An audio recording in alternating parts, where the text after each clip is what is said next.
This podcast is brought to you by the Mental Health Advocacy Network.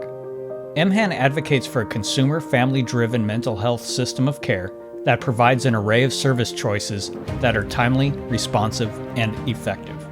Our vision is for every North Dakotan to have access to the right service, whether it be preventative, treatment, or recovery, at the right time, when the service is needed, and at the right place, as near his or her home as possible. To learn more about MHAN, our advocacy efforts, and literature about the North Dakota mental health system, visit our website at www.mhan.org. Again, our website is www.mhan.org.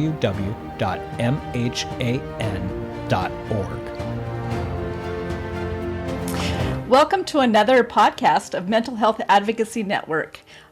Today I am here. I am Carlotta McClary, and I am the Executive Director of Mental Health America of North Dakota, as well as the North Dakota Federation of Families for Children's Mental Health. Today we're talking about person-centered planning and the importance of that. And when you think about person-centered planning, it's really making sure that the individual, the person, is at the center of all planning. And that is so critical for plans to be successful so that people really feel like that is their plan that they have for their services. So today we have Jake Reuter, and I will let him introduce himself. Well, thank you, Carlotta. I'm Jake Reuter. I work with the North Dakota Department of Health and Human Services, and part of the Aging Services section. And I work with the Money Follows the Person grant, formerly the program administrator, but now just assisting with the transition from to our new program administrator, Carla Trespass. So I've been doing this job for about 15 years with the department. Thanks. Happy to be here today. Great. And then we also have Cheryl Baird with us today. Cheryl, would you introduce yourself? Hi, my name is Cheryl Baird. I'm from Williston. I've been on all leading my life. Glad to have you here, Cheryl. Thank you. First, I have some questions for Jake, if you don't mind. Jake, can you tell us a little bit about what's been happening with person-centered planning? Well, first of all, what is person-centered planning? If you could describe that a little bit better for us.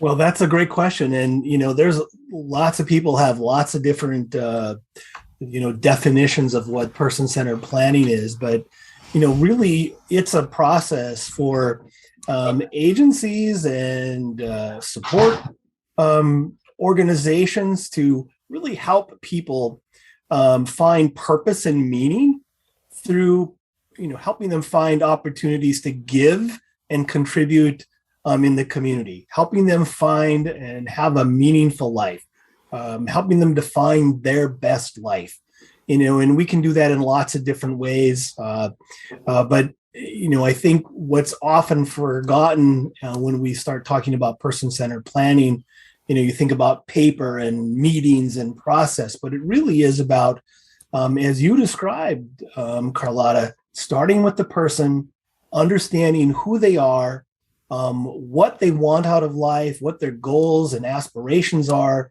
and helping them to achieve that in ways that, we might not have thought possible for that person, but looking at their vision for who they want to be and how they want to live, and supporting them in achieving that.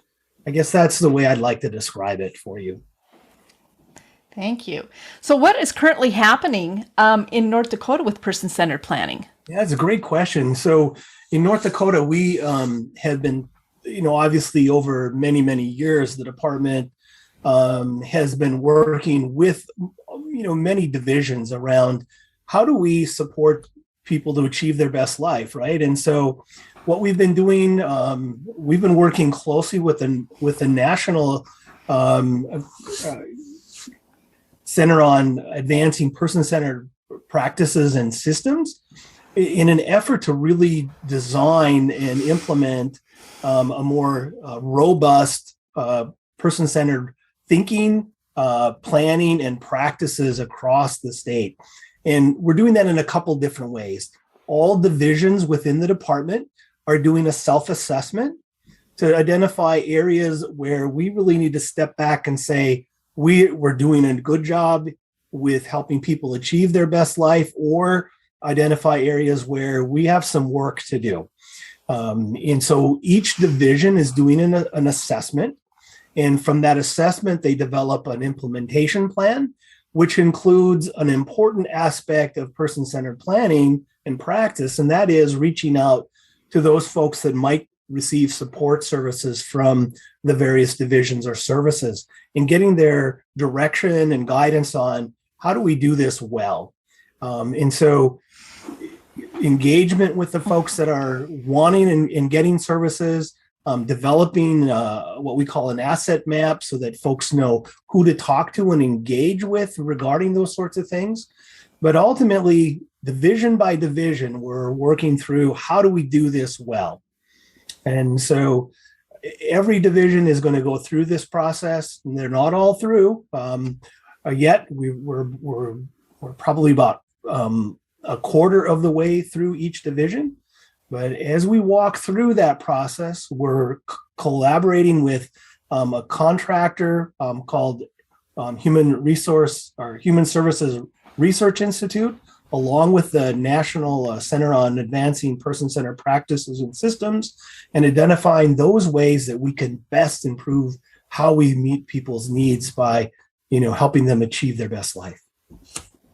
So I know you talked about this going through different agencies within the division, and I'm curious to know, are there some divisions that are like further along than others that have really started quite strongly? Yeah, absolutely. So the first division that engaged with the process was our Aging Services division. And we started with that assessment process, and we've actually completed the assessment, developed our plan, and have reassessed on where we've improved and where we have additional work to do. And one of those areas was really designing a training module so that all staff are prepared in a similar manner, have solid competencies, when they engage with folks that are interested in working with us to achieve their best life. So aging, second, is our developmental disabilities division. They've also gone through the assessment. They've completed their implementation plan and are engaging right now. They're working really closely with the protection and advocacy agency around ways to collaborate to support the success of the folks that they serve. Vocational rehabilitation, children and family services. But beyond that, we're even going to do these sorts of activities with our HR staff, our human resources, with our communication staff, with our legal division. So we're looking at this being a process that will engage all the department staff, as well as our partners that provide supports and services.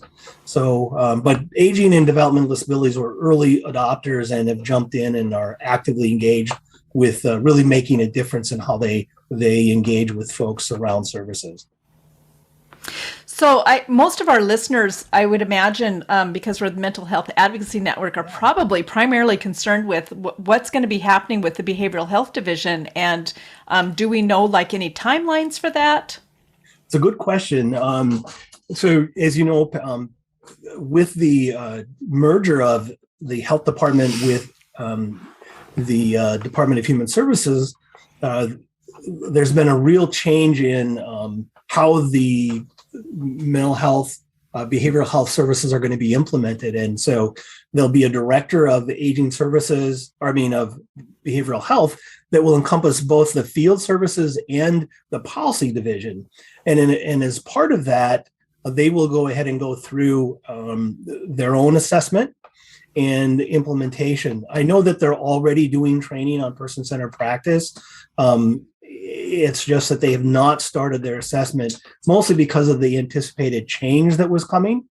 And so, and we know for a long time that they've already gone through quite a lot of training and implementation of person-centered planning as part of all of their work. But we just think that once they go through this process, we'll be able to enhance that significantly. But they have not started yet, so that's the short answer. Not that I give many short answers. That's all right. So I think primarily next we might want to be talking about some personal experiences. And Cheryl, I know that you have been involved in several planning sessions yourself. Can you tell me a little bit about some of your experiences that you've had with service planning for yourself? Or Well, for myself, I worked in California.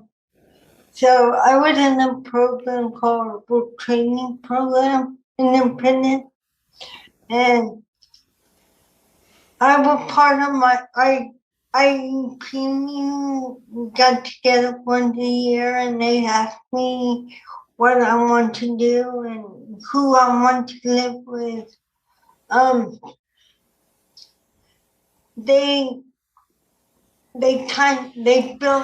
build it around that, and my experience, I came first. Mine came first. They put their input, what they thought that I should do, but some it was that's the hard. It would always. I was the person that they listened to.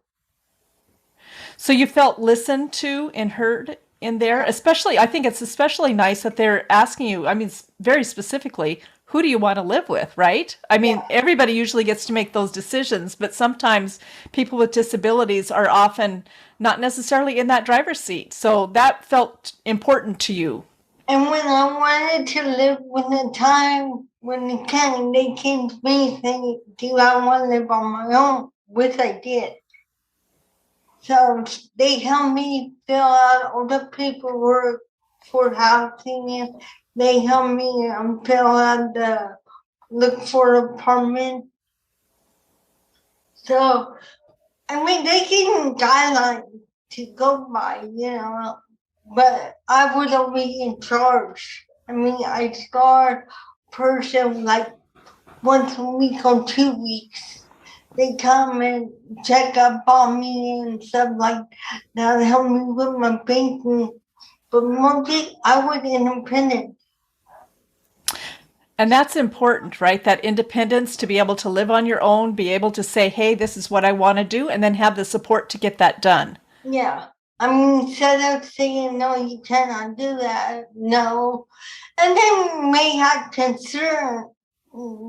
They both be concerned about my choices, about anybody's choices.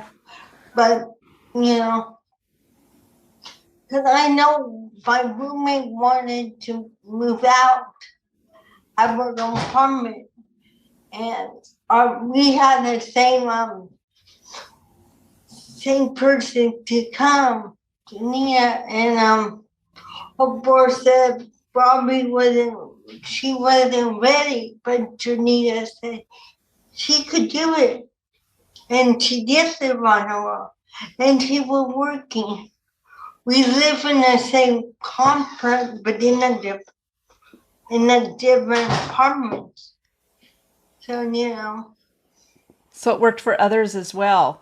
I think that's great. Certainly there are going to be concerns, but what did your staff and what did people around you do when they had concerns with whether or not you could do this or not? They raised them, but they raise them. We work on them. Even if we have a behavior problem, we work on them. A lot of people did. I did too with my speech, but we work on them. So whatever the concerns were, they didn't make it stop. They just said, we're going to work on this, and we're going to make this happen. And they didn't make you feel like you were a lesser person. They made you feel like you were important. Well, that's good. I think that is important, that people are treated respectfully and that they're important too. That's wonderful. Yeah. Was your culture ever taken into account in those plans, Cheryl? Like the individual needs and what makes you who you are? How you celebrate life and how you want to live life. Were those plans very inclusive of your own personal culture? I don't think so. Okay. I'm going to tell you one time when I first went to for training, the people in for training didn't think that I could make it through the training part and then independent. It was like 2 years. But the director, Dave, she goes, no, give her a chance. So he brought me up, backed me up with other people and said, I don't think they can make a good fit for her.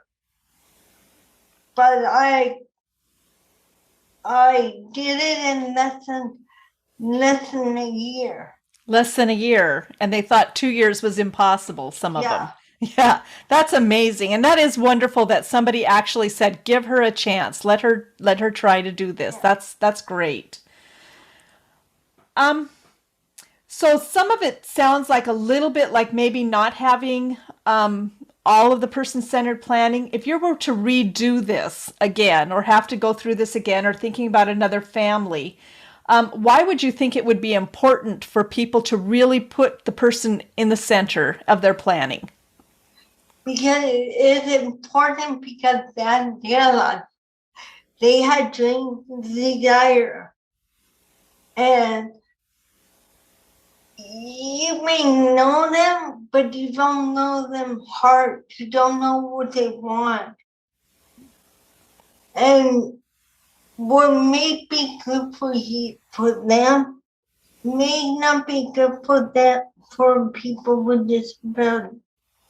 People with disabilities, like myself, had to do things different way in order to make sense of the world. You may be smart and all that, but sometimes the understanding how they work may be different from each other. So, the person got to take a lead, say, I know what you're saying, but it doesn't make sense. This makes sense. I think you're right in saying that the only person that really truly knows the heart and the soul of that person and what they're wanting, what they're needing, how things are going to work is that person themselves.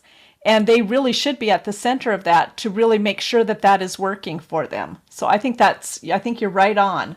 Yeah. Carlotta, can I ask Cheryl some questions? Absolutely. So, Carl, Cheryl, I know you've been part of some of our training events, right? Some of our symposium, and you've been a really loud voice on making sure people are heard and that their voices formally voiced.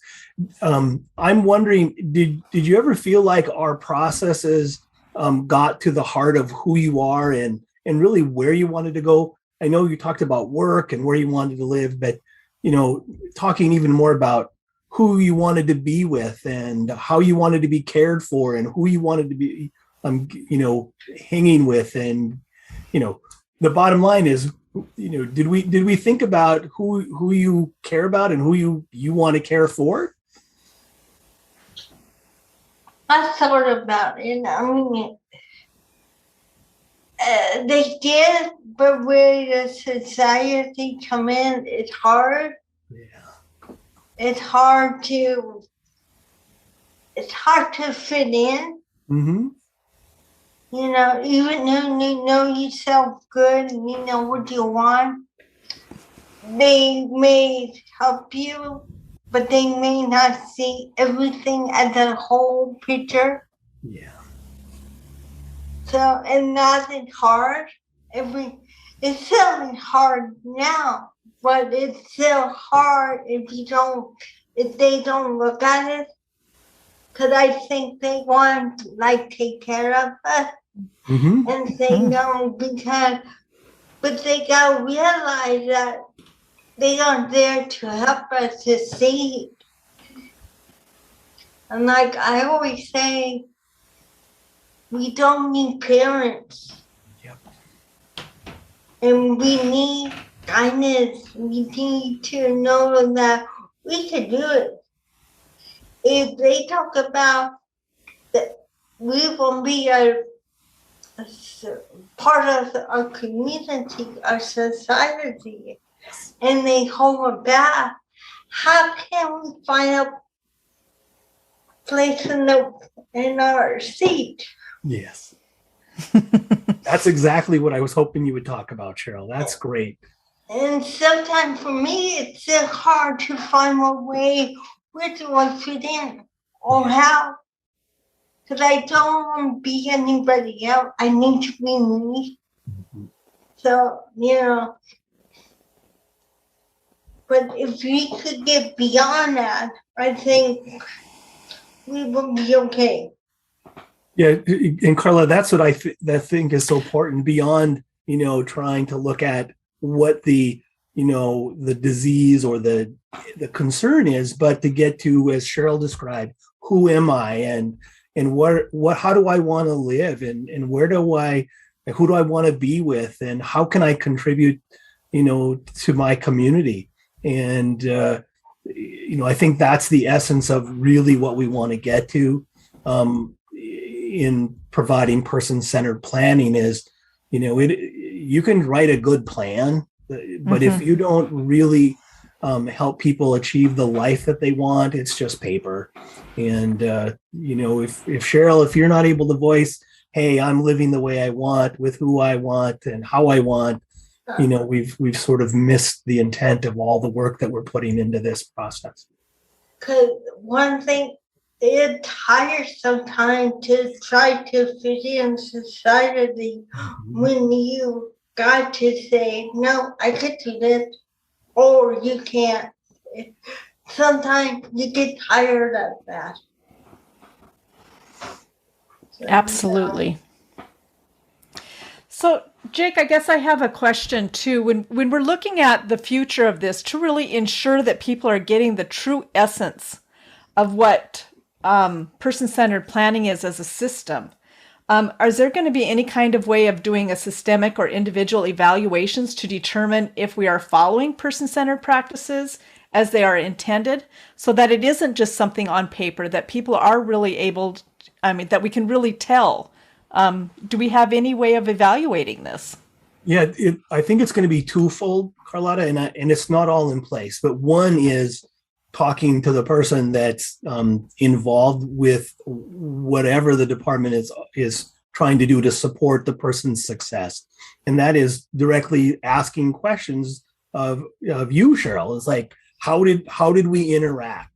What services did our services meet your need? Were we approaching this from the aspect of in a person-centered manner, meaning did we start with you? Did we start with what you wanted?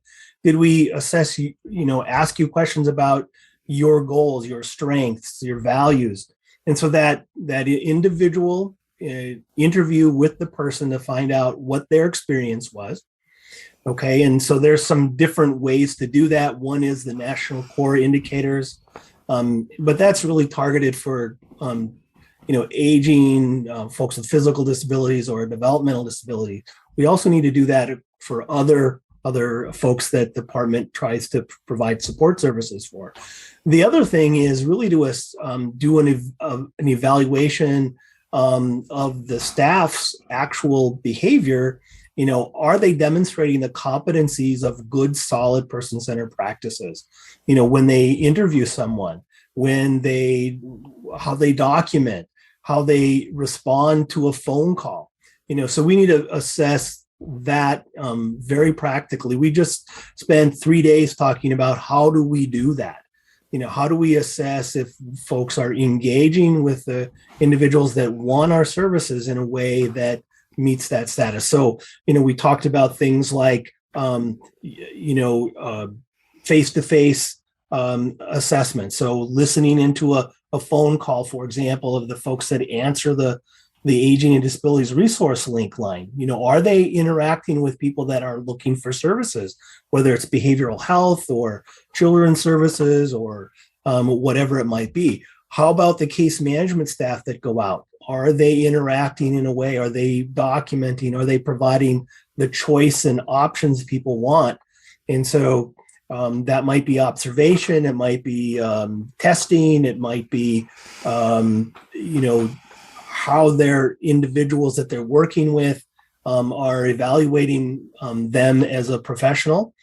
So I think there's multiple ways, but those are the two primary ones we're looking at today. It reminds me back of when we had the wraparound process for children. That certainly was something that we did some fidelity around. And the plans actually had to show that they were individualized, that you could tell who the person was by just reading. So there's a paper documentation too, which is probably not as important, but it shows that they really were getting at the heart of the individualization, because obviously everybody is different. Cheryl's plans and dreams should be very different and should be set up as such. The other thing that I hope for too is that as we go forward, that we have more people, as Cheryl has described, those real cheerleaders that are saying, give it a chance. Because I know that this is a systems change for people, and we're going to need those cheerleaders to be involved in every single one of the teams, I would think, so that everybody has somebody to stand and say, give Cheryl a chance. Let's do this. This is what she wants, and let's move forward with it. Well, and I think, go ahead, Cheryl. Can I say, too, is you also got to think about the parents. Because when the parents come, they come for help. They come to see if their child can be independent. Because they are afraid what happened if they're not going to be around. Mm-hmm. And that's how I got into training, because I lost my mom when I was little. So my dad, when I turned 18, he goes, you gotta go somewhere, because what happened if something happened to me? Who's gonna take care of you? Because not my aunt, not, who? So that's why he put me into for training independent. And for me, I look at it as a gift. He gave me a gift. He gave me a chance to be an independent person and to grow. If he didn't give me a chance, I don't think I would be here. I agree with you, Cheryl. I think a lot of that really does have to some training and supports for parents to know how to, because it's a different thing. It's as a child ages, they become the individual that it should be all about, and that parent should be the cheerleader, right? To push you forward and say, you can do this, let's go. And so maybe even some supports around families so that they know that can be done, and then how to do that, because it's a different role. Parents' roles change as that child transitions to adulthood. But yeah, your dad did give you a great gift, didn't he? Yeah, but it's still a burden. If I didn't take that gift, who would then take care of me? That the question was on his mind. Yeah, Cheryl, I think that you make so many good points, and whether it's your family as the cheerleader for individuals that really come to understand where to go and how to support people, even beyond what they can do, it's so critical. And it's funny when you think about cheerleaders. We started working with our executive leadership, and so Chris Jones is the exec. I don't know what his current title is, commissioner, I think now, and I can't keep track. Anyway, he was the cheerleader for us in this process. We started with Chris and talked about this effort as a department, along with all of the folks that are that we work with, whether it's individuals or agencies or providers or advocacy organizations. How do we work together? And so Chris was really probably our best cheerleader about this. And it's gone through all of our executive leadership team. They continue to talk about this. We have a steering committee that meets, including Carlotta, that's part of that team with and Matt and with the ARC and other groups that are here trying to make sure that we're listening and moving in the right direction, and doing that very, very thing of cheerleading and steering this in the way that the department doesn't stop, right? We're not going to stop in the middle of this. We're committed to making this change, and it takes time. It takes a lot of time to change, thinking and policy and practice and funding, and all of those things are involved. And so, and Cheryl, voices like yours are the ones that are going to make this happen. In the end, is you're saying, hey, we want a life and we want it to be valuable and meaningful, and we want to contribute. And so the department, is wanting to listen to that and make the changes we need to make that possible. And if I could help, I would like to be part of that.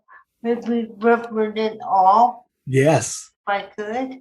Yep, and you and the all group have been really critical. We've met with you a few times around this, and we certainly want to expand what we're doing. It's as of course, the last couple of years have been a real challenge for all of us. And we know that face-to-face gatherings really connect people, and you get to know people and you exchange ideas, and this format is terrific because you can reach a lot more people all at one time. And so we'll have you a part of that, Cheryl, right? Yeah. Cheryl will be great. You will, I know. He's been a great speaker for symposiums. Invite me to the next meeting, and Yes. Yeah. Well, I think, is there anything else that people have to talk about on person-centered planning? What is the next step for North Dakota? Well, we're in our last year of the technical assistance we're getting from the National Center right now, and so we have an actual formal plan that's being implemented. But beyond that, the department has, primarily through behavioral health and the Money Follows the Person grant, are investing funds to continue our project management. So the step-by-step assessment of each division. We want to roll in all the health department world as well, right? They've come in and now we're integrated into one agency. And so that's another area that we want to focus on. For example, their health equity folks are going to be a real key part of us, advancing the work that we're doing to honor and recognize folks related to their culture, and so that we're honoring that as we, start engaging with services, listening to them. So I think there's opportunity for more engagement with the folks that families and individuals that are interested in wanting services or supports. I think there's an opportunity to continue to do those individual agency assessments and planning. And I think that the work group needs really to continue its effort to try to steer the department towards the continued long-term change. I often think about people like Cheryl being able to share what their experience was, listening to others or team members, those positive, when we have it working well in North Dakota, to have some very North Dakota specific things so people can see themselves in this process. Whether that's the individual, that's, the professionals around the table or the individual themselves, we all need to be able to see that this is possible. Yeah, I think we're going to try to do some additional symposiums. Those 3 symposiums we did in the fall of 2020. I think we're going to want to do some more of those so that we engage a larger community group, so that they're aware of and can help engage with the process of change. Because the more voices we get to the table, right, Cheryl, the more we're going to advance the changes you guys want to see happen. Yep. And my thinking is if we could come together with the festival and with a person with disability, a partner. Because my friend, I've been thinking we need them as much as they need us. Mm-hmm. They like a student and we are the teacher. Yep.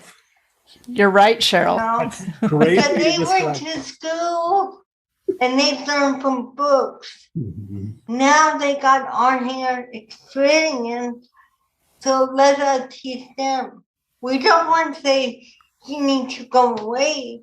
We need you, but you need us to make you a better professional. And then you can make us better independent too. Well, working together makes us all stronger, doesn't it? It makes, it improves anything that we accomplish if we can do it together. Yep. One of the things that we had, I can remember in discussions about, say, like the teenagers, not necessarily following plans and things like that. And when they were part of the plan and the plan was really theirs, voila, it ended up being something that could be done, and there was remarkable progress made. So I think with anybody you're talking about, whether it's a child, a family, an individual who's an adult, if it's not about them, it's not really going to be something that is going to be as successful. Yeah, no, yeah. I that's exactly right, isn't it, Cheryl? That if we don't start with you and what you want and how you want it, we're not going to get very far. You're not going to have the life you want unless we start with, where it is you want to go. Because everybody is different. Everybody independent, different. How they feel, how they think, and how they act. Yes. You think about your culture, your language, your parenting, your values, your spirituality, all of those things make you who you are. And if we don't listen to that, then, we can help you find a job, but you're not going to be happy, right? Yeah. And that's the ultimate goal. Those other things are important and we want to support that, but they're a means to the end of that happy quality life that you want. Absolutely. What a wonderful way of bringing it back into the focus is about your life and bringing you at the center of that, because everybody is the center of their own life. And so it shouldn't be any different than people that need care, whether it's the elderly, people with developmental disabilities. I mean, we all are the center of our own life, and they have just as much hopes and dreams as everybody else does, and we need to help get them there. That's exactly it. Well, thank you guys very much for today. Cheryl, especially thank you to you for sharing your personal experiences and your wisdom with us. We really appreciate that. And Jake, thank you again. It's been wonderful to work with you through this project, and we're very excited about its future here in North Dakota. I think this is a wonderful transformation that our system is going to have as a result of putting people at the center of their plans. Yeah, you're welcome, Carlotta. And I know that the continued partnership will be crucial to our success. So thank you, Cheryl. Thank you very much, Carlotta. Thank you all. Thanks. Bye. Take care.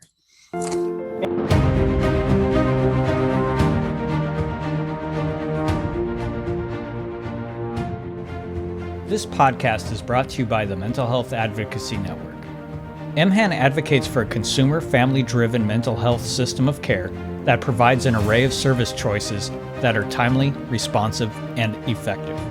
Our vision is for every North Dakotan to have access to the right service, whether it be preventative, treatment, or recovery, at the right time, when the service is needed, and at the right place, as near his or her home as possible.